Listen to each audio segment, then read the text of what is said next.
ట్రంప్కు utter flop షోగా మిగిలిందా? సొంత దేశంలోనూ చేత్కారాలు తప్పడం లేదా? నెతన్యాహుతో స్నేహం కూడా చెడినట్టేనా? ఇరాన్ యుద్ధం ఇప్పట్లో తేలేది కాదని తెలిసే చర్చలంటూ కొత్త డ్రామా. ఇరాన్పై సైనిక చర్య, స్వల్పకాలిక విహారయాత్ర.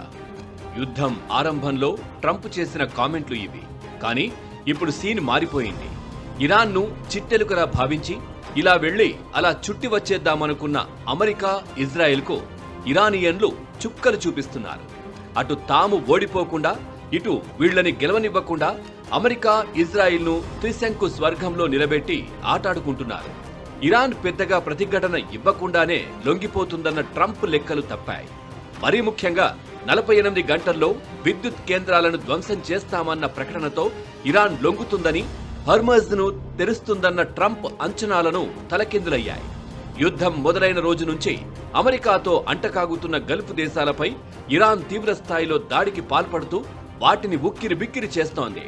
దానికి తోడు హర్మజ్ జలసంధిపై పూర్తి స్థాయిలో పట్టు బిగించి ప్రపంచ దేశాలకు చమురు వెళ్లకుండా గట్టిగా అడ్డుకుంది. దీంతో హర్ముజ్ హంసం ట్రంప్ను తీవ్రంగా వేధిస్తోంది.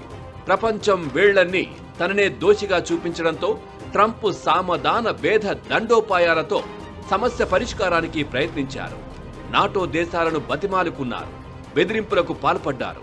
దౌత్యపరమైన చర్చల ద్వారా జలసంధిని రక్షించాలని పిలుపునిచ్చిన ట్రంప్ ఆ ప్రయత్నాలు ఫలించకపోవడంతో విద్యుత్ కేంద్రాలను ధ్వంసం చేస్తారని హెచ్చరించారు.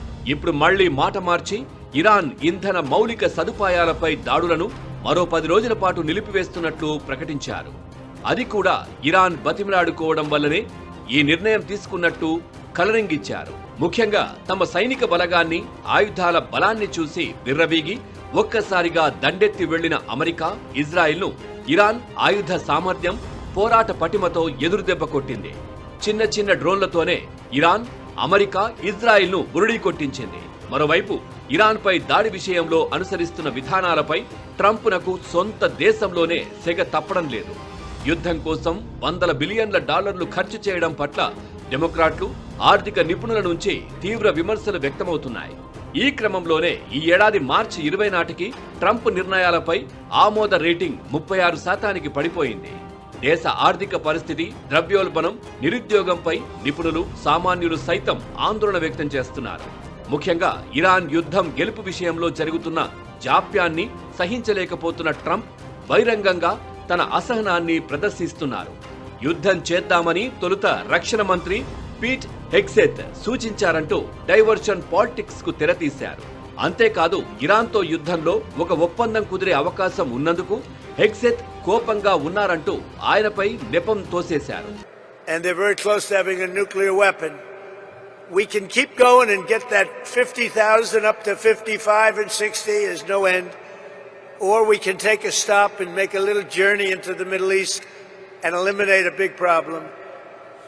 And Pete, I think you were the first one to speak up. And you said, let's do it, because you can't let them have a nuclear weapon.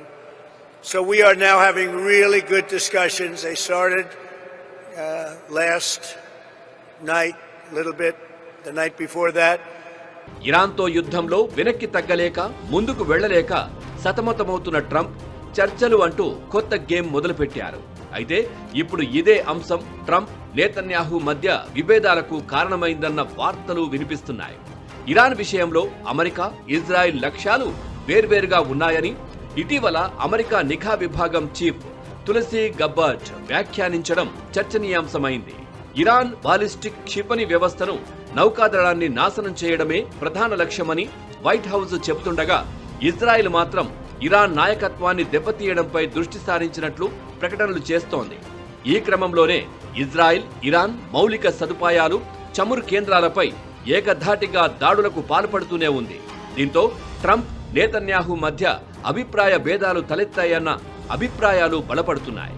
మొత్తానికి ఇరాన్ యుద్ధం కారణంగా ట్రంప్ వ్యూహంలోని లోపాలు బహిర్గతమయ్యాయన్న అభిప్రాయాలు వ్యక్తమవుతున్నాయి. సుదీర్ఘ పోరాటం తర్వాత ఒకవేళ గెలుపు ట్రంప్ వైపే మొగ్గినప్పటికీ అది ట్రంప్ జబ్బలు చరుచుకునే రేంజ్ విక్టరీ కాదన్నది మాత్రం కాదనలేని నిజమంటున్నారు నిపుణులు.